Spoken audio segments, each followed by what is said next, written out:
Bonjour à tous et merci de toujours vous informer. Sur RTI2, au sommaire de l'actualité, nous mettrons l'accent sur un phénomène qui gangrène le secteur du transport routier, la présence des Nyambro dans les gares routières dans notre dossier de la 2. Et puis, hors de nos frontières aux États-Unis d'Amérique, Donald Trump est sain et sauf après des tirs à Palm Beach, en Floride, 2 mois après la tentative d'assassinat. Le suspect muni d'un fusil d'assaut a été arrêté par le Secret Service. Encore merci à vous d'être des nôtres sur RTI2. On les retrouve à tous les carrefours où stationnent les taxis et minicars communément appelés Gbaka pour le ramassage des usagers. À Abidjan, on les appelle les Nyambro. Ces jeunes gens collectent de l'argent auprès des conducteurs de minicars et de taxis communaux, de gré ou de force. Après chaque chargement, leur activité est devenue une mafia qui porte préjudice aux transporteurs. Dans ce secteur, ils sont considérés comme des parasites. D'où vient donc ce phénomène qui gangrène le secteur du transport routier? Pour qui travaillent ces jeunes? Pourquoi sèment-ils la terreur? Que pensent les transporteurs de ce phénomène? Quelles sont les conséquences de leur agissement? Et que fait la tutelle pour endiguer le phénomène? Nous, Sangaré, Gitonien, Adama Kone, Issa Dambélé et Seydou Ouattara vous donnent des réponses dans ce dossier. Des échauffourées entre l'apprenti de ce minicar et ce jeune chargeur. Nous sommes dans la commune de Yopougon, dans le nord d'Abidjan. Après, si tu as pris passager, papa, il n'a pas pris passager. Il sait beaucoup. Il n'a pas laissé. Tu as serré mon cou, il n'a pas pris. Je m'explique. Il m'a signalé, il n'est pas garé. Il n'est pas garé. Moi, je suis un intellectuel, il n'est pas garé. Tu vois, non? Lui, il partait. Là, il lui a dit, il a coupé. Il vient, il enlève le fauteuil. Il a dit non, il n'a pas pris passager. Il sait mon cou. Il vient stationner sur la route pour prendre un client. Quand chose à dire, si vous prenez jusqu'ici, là, on ne doit pas garer sur la route pour prendre un client. Si je prends un client, il faut aller bien garer devant pour prendre un client. Il vient garer là pour venir prendre un client. Là, on enlève son fauteuil et stationner. Ici, c'est la ligne. Après un moment de vifs échanges, les deux protagonistes finissent par s'accorder.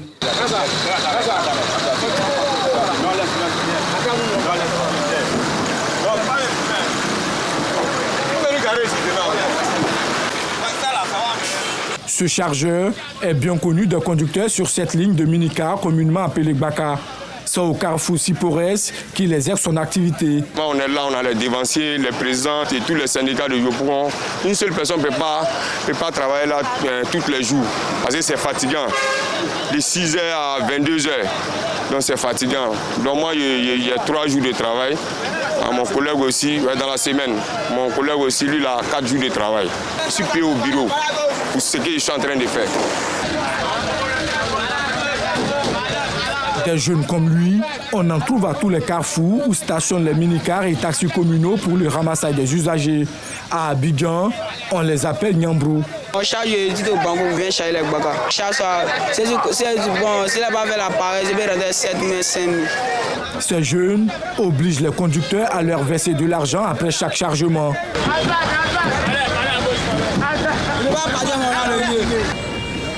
Cet autre jeune, qui a pris ses quartiers à son grand assemblée sur l'axe Abidjan-Dabou, est aussi un Nyambro. L'argent, ça sent donc quand tu prends passer, tu dois payer.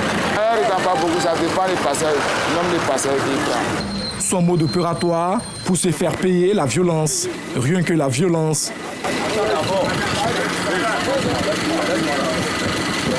Ce minicar vient de prendre des clients sur son territoire. Pas question pour lui de ne pas être payé.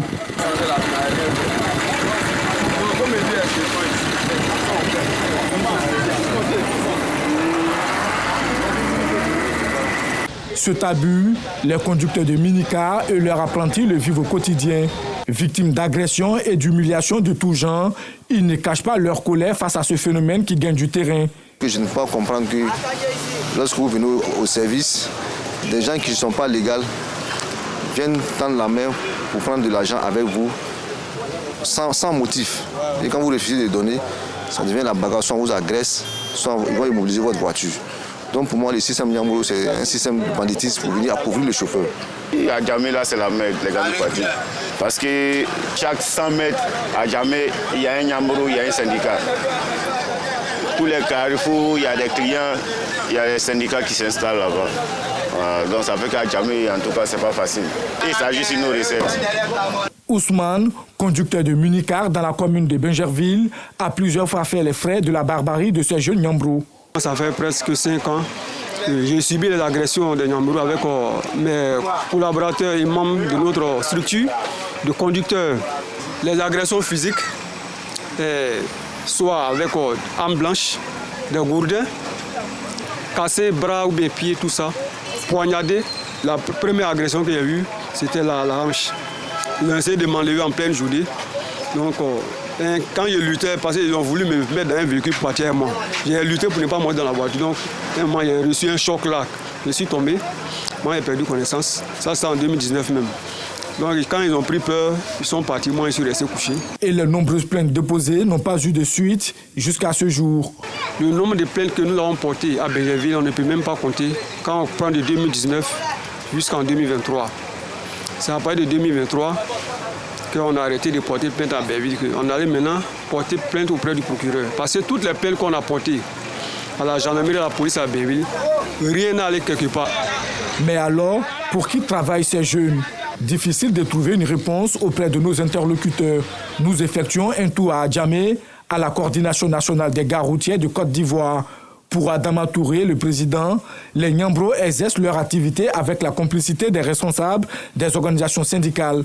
Le premier syndicat et les syndicats qui se sont ajoutés à ce premier syndicat sont venus par la force des biceps et des triceps dans le secteur.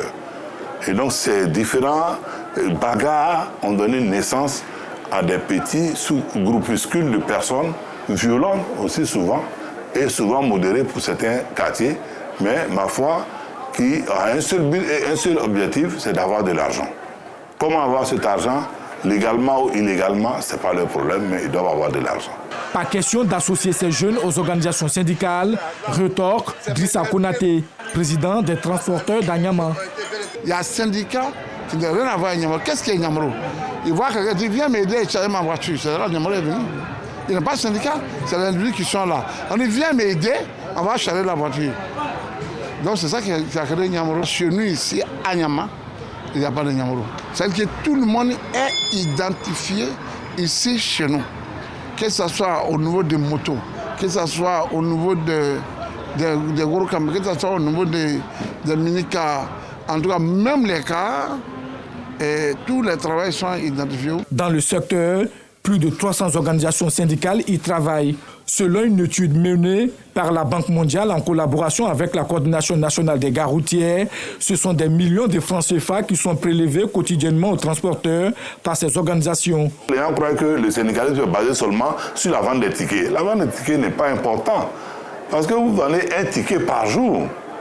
Pourtant, le syndicalisme qui envoie son élément qu'on appelle Nyambro sur le terrain encaisse chaque voyage d'un véhicule dans un sens comme dans l'autre sens. C'est-à-dire quand il relie à Bobo à Djamé, chaque fois quand il part à Djamé, il doit laisser minimum 500 à 1000 francs. Quand il va à Bobo, il doit laisser minimum 500 à 1000 francs avant de revenir encore sur Djamé et vice-versa. Quand on a fait une étude avec la Banque mondiale, on s'est rendu compte que le Nyambro, par an, c'est plus de 3 milliards de francs. Donc, comme ça, dispatchés, qui auraient pu payer plus de 100 à 200 baka. Mais comme c'est mal agencé, ça ne profite réellement à personne. Pourquoi ces jeunes continuent de prendre illégalement des sommes journalières aux chauffeurs de transport en commun sans être inquiétés? Que fait la tutelle pour endiguer le phénomène? Des interrogations qui nous conduisent à la Direction générale des transports terrestres et de la circulation. Ouma Sako en est le premier responsable. Nos lois interdisent que les citoyens usent de la force pour obtenir quoi que ce soit. Donc ça, déjà, c'est une question de sécurité intérieure. Nous, en tant que tutelle du transport, en tant qu'administration, les interlocuteurs que nous avons sur le terrain sont bien connus. Il y a le Haut Conseil des transporteurs, il y a les syndicats des transporteurs, les syndicats des chauffeurs autres. Les Nyambro ne sont pas reconnus au sein du ministère comme étant des interlocuteurs. Mais comme je le dis, c'est un phénomène, c'est factuel, nous constatons. Et il y a des mesures que nous sommes aujourd'hui en train de prendre de sorte à ce que ce phénomène-là soit endigué. Vous voyez qu'aujourd'hui, l'État de Côte d'Ivoire, par le trébuchement du ministère des Transports, a lancé un vaste chantier. Vous allez voir que la nature de la mobilité urbaine dans le Grand Abidjan va changer. avec le métro, avec le BRT, bus à transit rapide. Et dans ce projet-là, il est question de former et d'orienter ces jeunes vers d'autres horizons, de sorte à ce qu'on puisse avoir un écosystème qui puisse profiter à tout le monde. Le secteur du transport routier est un domaine qui rapporte beaucoup d'argent à ses acteurs. Et comme tout business informel, on y trouve des brebis galeuses. Dans les transports routiers, ces jeunes nyambros sont considérés comme des parasites. Dans un autre registre correspondant au 3e mois de l'année musulmane, le Maolid symbolisant la naissance du prophète de l'islam, Muhammad, a été célébré à Cocody en présence d'Aïcha Guiri et Laurence Kakra. À l'occasion de la célébration du Maolid de l'an 1446 Hégire, ils sont venus nombreux les fidèles musulmans de la mosquée Mahmoud Samassi de Siad Primo dans la commune de Cocody. L'enjeu au cœur de cette commémoration est de rappeler l'histoire et la vie du prophète, mais également s'inspirer des recommandations et enseignements du prophète Muhammad. Au cours de cette rencontre, l'imam principal a entretenu les fidèles sur l'islam et les dangers de l'homosexualité. L'homosexualité, c'est un acte qui mène la fin de la naissance des nouveau-nés sur la terre. Comment un homosexuel peut donner des enfants? C'est comme des gens qui dévient la nature, qui dévient ce que Allah veut. Avec le mariage homosexuel, il n'y a pas de succession. Et c'est très dangereux. Nous sommes obligés à leur faire comprendre que c'est un acte qui est interdit, qui est plus dangereux que l'adultère. Cette initiative est aussi un moment de reconnaissance et de ressourcement pour les fidèles attachés au prophète de l'islam. Les enseignements donnés au cours de cette commémoration ont été bien reçus par les fidèles. Nous venons de commémorer la nuit du Maolid, qui est une nuit de haute importance pour tout musulman, parce que c'est la célébration de la naissance de notre bien-aimé, le prophète Mohammed sallallahu alayhi wa sallam. Celui-là même qui représente pour tout musulman un modèle à suivre. Cette nuit, nous avons été édifiés par une conférence de notre imam principal qui a porté sur l'islam et l'homosexualité, qui est d'ailleurs d'actualité. Donc l'imam nous a édifiés et je pense qu'il y a beaucoup de prise de conscience au sein de notre communauté après cette conférence-là. Maolid est la commémoration de la naissance du prophète Muhammad. Il est célébré à la date du 12 de Rabi Awal, 3e mois de l'année musulmane.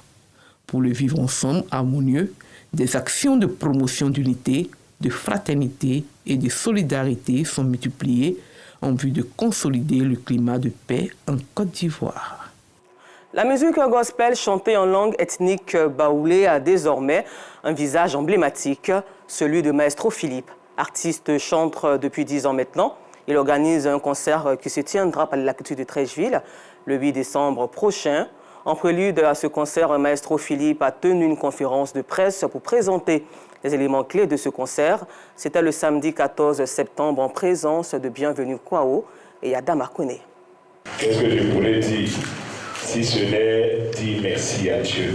Je voudrais encore qu'en poussant des cris de joie, nous puissions l'acclamer très fort. C'est dans une ambiance conviviale et empreinte de spiritualité que Maestro Philippe et son équipe se sont adressés à la presse hier samedi dans la commune de Cocody. Au cours de cette conférence, l'artiste chantre gospel a souligné l'importance de l'événement destiné à magnifier la foi tout en valorisant la richesse culturelle baoulée. 100% Bédiaoulé. Celui qui comprend le baoulé, il sait que 100% Bédiaoulé n'a aucun sens. Parce que quand tu dis 100%, c'est pas en baoulé.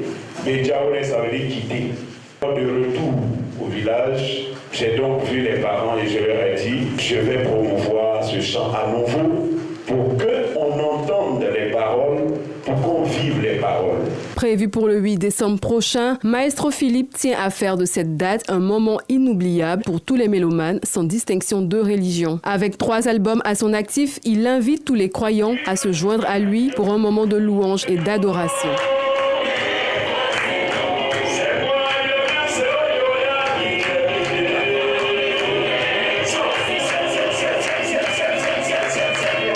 Au-delà de la célébration de ses 10 ans de carrière, Maestro Philippe espère faire de cet événement un tremplin pour venir en aide aux personnes vulnérables à travers des œuvres et des actions caritatives.